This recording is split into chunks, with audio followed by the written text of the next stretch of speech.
Hi students, in the last video we read about some rules of part of speech, and today we will learn about the leftover rules of part of speech part 2. So let's start. Rule number 4, indirect speech बनाते समय निकटता प्रकट करने वाले वर्डों को प्रायः दूरी प्रकट करने वाले शब्दों में चेंज कर देते हैं। For example, now, now means अब, इसका हम चेंज करेंगे then, then means तब। these, जिसे हम पास के लिए यूज करते हैं, और सिंगल थिंग्स हो, दूर के सिंगल थिंग्स के लिए हम दैट का यूज करते हैं। these, बहुत सारे थिंग्स हमारे पास हो, उसके लिए these का यूज किया जाता है। तो इसको हम चेंज करेंगे तो क्या हो जाएगा, those, बहुत सारी वस्तुएं दूर हों। In the same way, here, here means यहां, देयर, देयर मीन्स वहां। टुडे, टुडे मीन्स आज, दैट डे, उस दिन। टुमारो, टुमारो मीन्स आने वाला कल। द नेक्स्ट डे, मतलब आने वाला कल। नेक्स्ट डे मीन्स अगले दिन। यस्टरडे, यस्टरडे मीन्स बीता हुआ कल। तो हम इसको जो है प्रीवियस डे ऐसा शो करते हैं, पिछले दिन। कम, कम मीन्स आना, इसको हम चेंज करके गो बना देते हैं। आइए हम इसे एग्जाम्पल से समझने का प्रयास करते हैं। नंबर, डायरेक्ट स्पीच में एक सेंटेंस है, he said it is not cold day. उसने कहा आज ठंड दिन नहीं है। यह सेंटेंस इनडायरेक्ट स्पीच में हो जाएगा, he said that is was not cold that day. उसने कहा कि यह उस दिन ठंड नहीं था। Number second, direct speech. Kamlesh said to me I shall write now. Kamlesh ने मुझसे कहा अब मैं पत्र लिखूंगा। इस सेंटेंस का इनडायरेक्ट स्पीच होगा, Kamlesh told me that he would write then. Kamlesh ने मुझसे कहा कि वह तब लिखेंगे। फर्स्ट सेंटेंस में देखिए, कॉमा को हटाकर हमने दैट लिखा, तथा इन्वर्टेड कॉमा को हटाने के बाद इज जो है प्रेजेंट फॉर्म होता है, उसका पास्ट हमने क्या लिखा, वाज लिखा। और एक चेंज और हमने किया, टुडे को चेंज करके हमने दैट डे लिखा। ये इनडायरेक्ट स्पीच में हो गया। सेकेंड सेंटेंस को देखिए, सैड को चेंज करके हमने टोल्ड किया। पिछले वीडियो में हमने पढ़ा था सैड टू को चेंज करके हम टोल्ड में चेंज करते हैं। कॉमा को हटाकर हमने दैट लिखा, आई को चेंज करके हमने ही लिखा, शैल का पास्ट फॉर्म शुड लिखा, और लास्ट चेंज हमने किया, नाउ को चेंज करके हमने देन लिख दिया। ये जो है इनडायरेक्ट स्पीच में चेंज हो गया। इन दोनों सेंटेंसों को हमने दैट से ऐड कर दिया।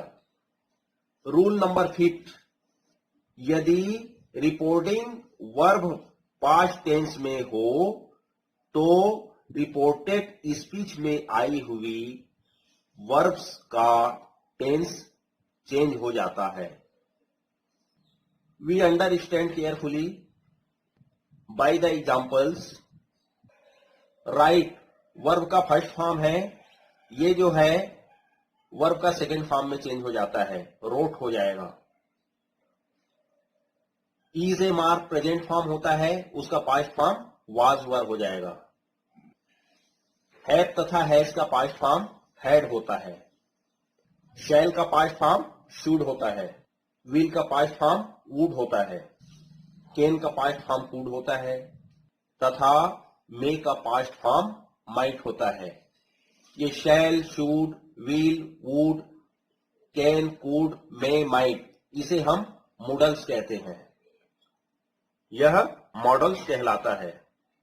और लास्ट वाला बड़े ध्यान से समझें, रॉट रहेगा सेकेंड फॉर्म में, उसे हम पास्ट परफेक्ट में चेंज करते हैं। ये क्या हो जाएगा? Had written. आइए हम एग्जांपल से समझने का प्रयास करते हैं। एक सेंटेंस है डायरेक्ट स्पीच में, he said I am a student. उसने कहा मैं एक विद्यार्थी हूं। इसका इनडायरेक्ट स्पीच हो जाएगा he said that he was a student. उसने कहा कि वह एक विद्यार्थी था। इस सेंटेंस में देखिए, कॉमा को हटाकर हमने दैट किया और आई को चेंज करके हमने ही किया, और एम प्रेजेंट में है उसे हमने पास्ट में करके वास कर दिया।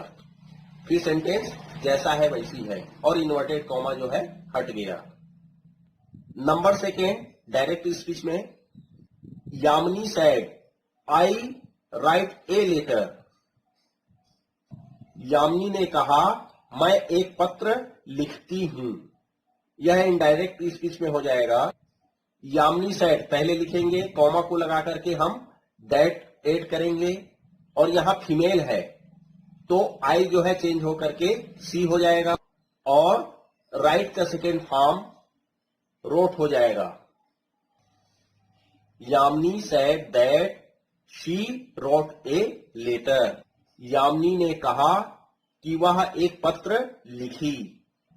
रूल नंबर 6, रिपोर्टेड स्पीच के सेंटेंस में हमेशा सच रहने वाली बात कही गई हो तो उसमें आया हुआ वर्ब का टेंस चेंज नहीं करते। For example,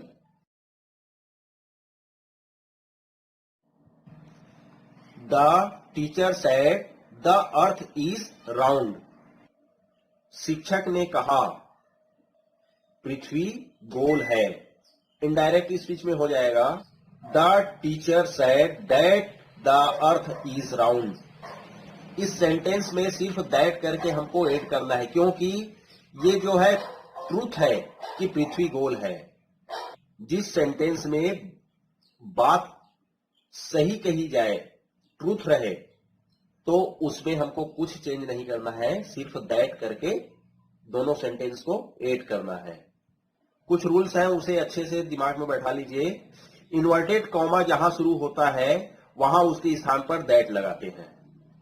number second, inverted comma के अंदर सब्जेक्ट वी, अवर, अस, आई, मे, मी को रिपोर्टिंग वर्ब के सब्जेक्ट के पर्सन जेंडर में बदलते हैं। रूल नंबर 3, इन्वर्टेड कॉमा के अंदर यदि यू, यूर, यू ऑब्जेक्ट हो तो उसे रिपोर्टिंग वर्ब के ऑब्जेक्ट के अनुसार बदलते हैं। रूल नंबर 4 लिख लीजिए, रिपोर्टिंग वर्ब मान लो सेड टू हो तो टोल्ड में चेंज करेंगे, पहले भी मैंने बताया है। Rule number 5, reporting verb says हो तो इन्वर्टेड कॉमा के अंदर के वर्ब को पास्ट टेंस में नहीं बदलते। रूल नंबर 6, रिपोर्टिंग वर्ब मान लो सैड हो तो इन्वर्टेड कॉमा के अंदर के वर्ब को पास्ट टेंस में बदलते हैं। रूल नंबर 7, इन्वर्टेड कॉमा में हमेशा सच बोलने वाली बात हो तो उसके वर्ब को पास्ट टेंस में क्या नहीं करते, नहीं बदलते। टेंस जैसा है वैसा ही रहता है। रूल नंबर 8, इसके अलावा दिस को दैट, नाउ को देन, हियर को देयर, टुडे को दैट डे तथा टुमारो को नेक्स्ट डे में चेंज करते हैं। वीडियो के लास्ट में आपके लिए एक्सरसाइज है, चेंज टू स्पीच। 1 से 6 तक का सेंटेंस आपको इनडायरेक्ट स्पीच में चेंज करना है, डायरेक्ट से इनडायरेक्ट स्पीच में चेंज करना है। तथा 7, 8, 9, 10 इसे आपको इनडायरेक्ट स्पीच से डायरेक्ट स्पीच में चेंज करना है। Thank you for watching this video.